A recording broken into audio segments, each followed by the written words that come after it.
All right, we start with a Fox News alert. There is absolutely zero evidence that President Trump ever colluded with Russia in any way, shape, manner, or form. And now Robert Mueller's merry band of Trump-hating Democratic sycophants are completely and totally desperate to find anything, something on President Trump. Now, late last night, the New York Times released a report allegedly detailing questions that Robert Mueller wants to ask Trump before the investigation concludes. If any of these leaked questions are true, be warned. Mueller is laying a huge perjury trap for the president of the United States, which means two things. One, he has nothing. And two, it proves everything I've been saying about him and Andrew Weissman and company. Two of America's top attorneys are now sounding the alarm. Watch this. The questions are very inartfully drawn. They are written as open-ended questions. They're not cross-examination questions. They're not sharp questions designed to confront and test. They're really designed to let him ramble and talk. And I suspect that's the strategy of the special counsel, because they know that may be President Trump's weakness. If they were to ask him direct, tough questions to which he can answer yes or no, that might not give them the advantage they're seeking. The questions are an intrusion into the president's Article 2 powers under the Constitution to fire any executive branch employee. To ask questions, as Mr. Mueller apparently proposes to do, about what the president was thinking when he fired Comey or Flynn or anybody else is an outrageous, sophomoric, juvenile intrusion into the president's unfettered power to fire anyone in the executive branch.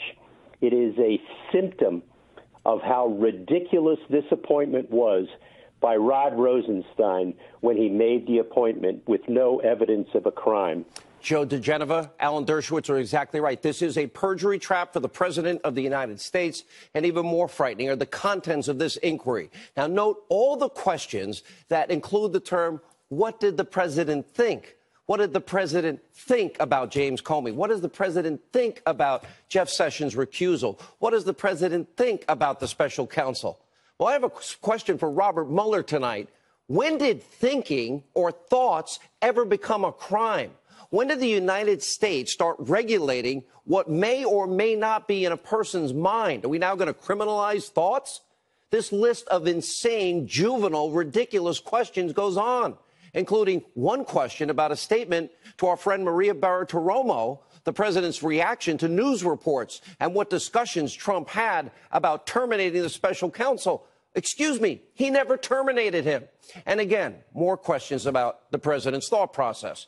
Now, remember, this is originally was supposed to be about Russia collusion, an investigation, not some persecution of the president on ridiculous thought patterns.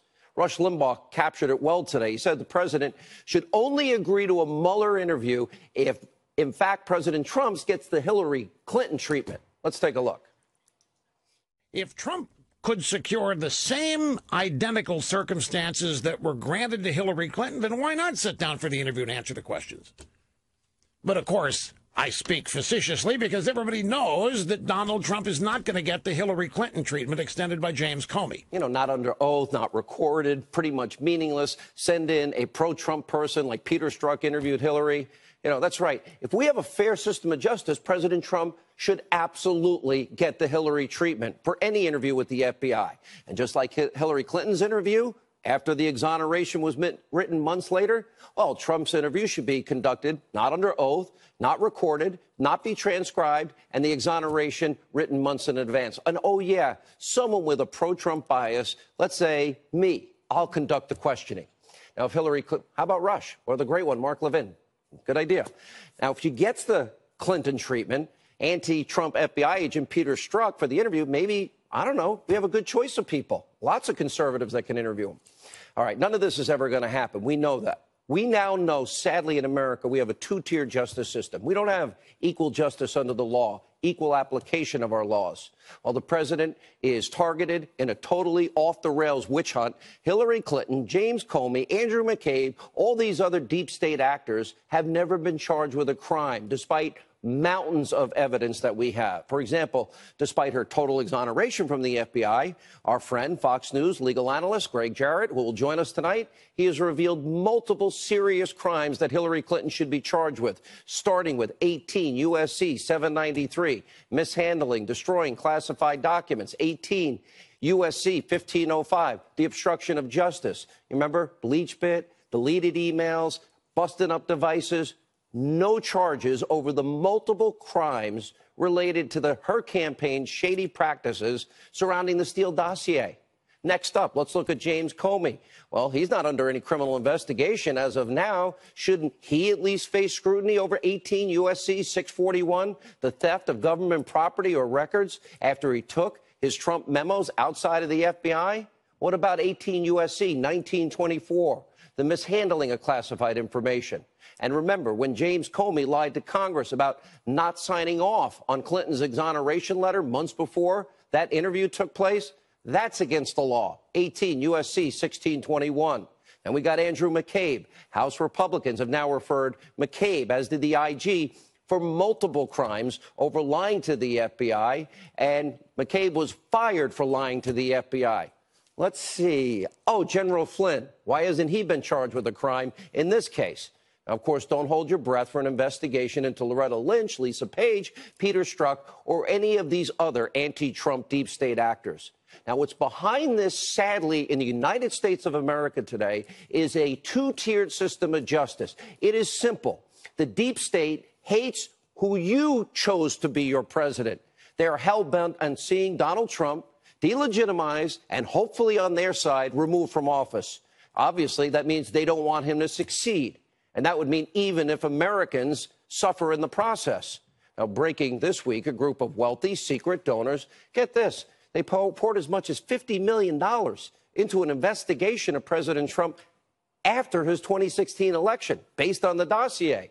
Now, this is in the House Intel Committee report. Get this. These top secret anti-Trump donors even utilized the services of Christopher Steele, the foreign national, the author of the dirty dossier that we now know was filled with Russian lies. Now, without a doubt, this deep state is conducting a full-scale political attempt to take down this president.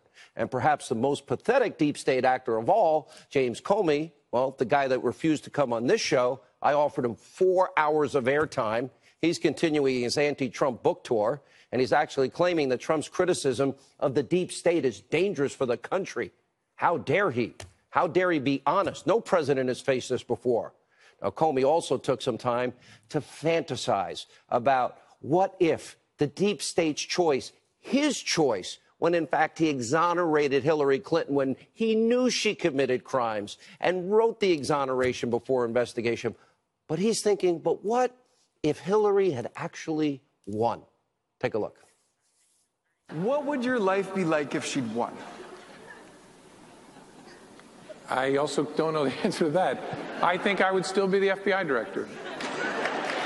And the reason I say that is someone asked me to compare the two, and it's too hard for me to compare the two, except Secretary Clinton is someone deeply enmeshed in the rule of law, respect for institutions, a lawyer. And so given that background, I'm reasonably confident that even though she was unhappy with decisions the FBI had made, she would not fire the FBI director as a result. But look, again, I don't know that for sure. No, I don't even think she would have kept you around. Now, let's turn to another anti-Trump actor, Deputy Attorney General Rod Rosenstein. Now, the Freedom Caucus chairman, Mark Meadows, who's been on this show a lot, along with several other House Republicans, they have drafted articles of impeachment against Rosenstein over the extremely slow release or just flat-out obstruction regarding subpoenaed documents related to the Clinton email investigation and, of course, the dossier and FISA abuse and the Russia investigation. Now, today, Rosenstein fired back, trashing Congress. Congress has a constitutional duty and authority of oversight, Mr. Rosenstein. I would think you read that in your Constitution. Take a look. They can't even resist leaking their own drafts. I Would you care to elaborate on that? I saw that draft. I mean, I don't know who wrote it. There have been people who have been making threats privately and publicly against me for quite some time. And I think they should understand by now the Department of Justice is not going to be extorted. We're going to do what's required by the rule of law, and any kind of threats that anybody makes are not going to affect the way we do our job. And Congress is going to do their constitutional job and demand you hand over the documents they have subpoenaed a long time ago. Congressman Meadows responding on Twitter, writing, if he believes being asked to do his job is extortion, then Rod Rosenstein should step aside and allow us to find a new deputy attorney general, preferably one who is interested in transparency. And I'll add also the law. Now, also breaking tonight, Chairman Bob Goodlatte, Chairman Gowdy, they are requesting more information from the Justice Department surrounding fired FBI Director Comey's friend, Daniel Richman. He's the guy who used his special designation in the FBI to leak information to the press, which, of course, we know Comey wanted. Is Rosenstein going to cooperate on this one? I'm not holding my breath. Now, next up, we have yet even more examples to bring you from the abusively biased press in this country and their age-old tactic called bias by omission. And according to a report from Newsbusters tonight, on Monday, well, network news broadcasts, ABC, CBS, NBC, guess what? They completely failed to mention South Korean's President Moon suggested Donald Trump should win the Nobel Peace Prize. They never mentioned it. In fact, according to Newsbusters, the only mention of a Nobel Peace Prize was used by ABC and NBC to mock Trump supporters who started chanting in Michigan, Nobel, Nobel, during his rally over the weekend. And while the media is not ignoring Trump's serious progress on the world stage, which they always do, they're mourning the tragic plight of the caravan of migrants at our southern border that want to enter this country illegally, that don't respect our sovereignty. Take a look. Crisis at the border. A caravan with more than 100 migrants seeking asylum arriving at the U.S. border with Mexico, but told there's no room. And this is literally the end of the road for these migrants. You can see them camped out here by the dozens against the morning chill. They're literally sleeping up against the border terminal. Border showdown. The standoff escalates over that caravan of migrants from Central America. Denounced by the president, they're now at the U.S. border. Will they be turned away? A caravan of Central American migrants traveling for more than a month is at the U.S.-Mexico border trying to cross. U.S. officials are trying to keep the group of nearly 200 people out. They want asylum, but have not been allowed to start the application process. Now, what the media is failing to emphasize is the Department of Justice has filed criminal illegal entry charges to 11 members of this caravan, including one felony charge to a person who was previously deported. Now, many of these migrants scaled the border fence in California, look at that, after making their way from Central America unabated through Mexico. Mexico that routinely throws people out or throws them in prison if they enter illegally from El Salvador, Nicaragua, or Central America. These images you're watching, the wall climbing, the attempt to illegally cross the border, is a clear and obvious indication of how many of these migrants value our laws, respect our sovereignty. And what's worse, Mexico's total inaction. It shows what kind of so-called ally we're dealing with south of the border. Why are you criticizing Jim Comey and Andrew McCabe? If a friend asked you that question, it wouldn't be hard to answer.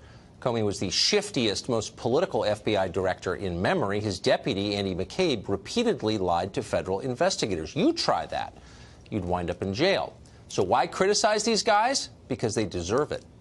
But let's say a federal prosecutor asked you the very same question using this language, quote, what is the reason for your continued criticism of Mr. Comey and his former deputy, Andrew G. McCabe? See how the tone is different there? Suddenly, it's ominous. It sounds more like a threat than a question. What's the point of asking that, you might wonder? Since when is criticizing FBI officials a crime in this country? Well, apparently since Robert Mueller became special counsel. According to the New York Times, that's one of more than 40 questions Mueller plans to ask the president under penalty of perjury. Here's another one. Quote, what was your opinion of Mr. Comey during the transition? Huh? Your opinion? Whose business is that?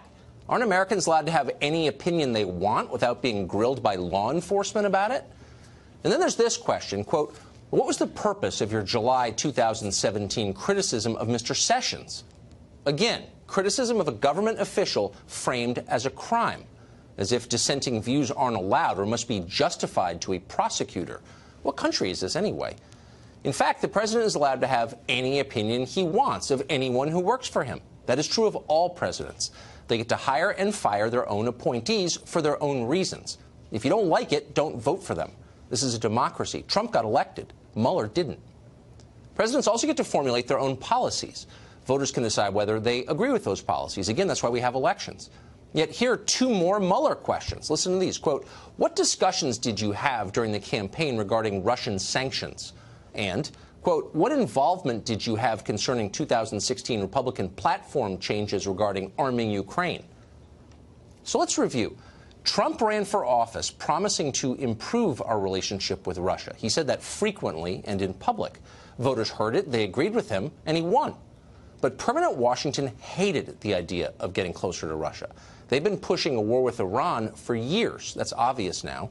Closer ties with Russia would make an Iran war far more complicated. Putin had to be the archvillain, the most evil man in the world. Never mind China or Mexico or other countries whose behavior is actually hurting the United States. Russia needed to be our enemy, a country with an economy the size of Texas that can't make a working escalator. They needed to be evil, no matter what voters said they wanted. And so that happened. The policies that Trump ran on are now considered evidence of a crime. America is that much closer to war with Iran. Mission accomplished.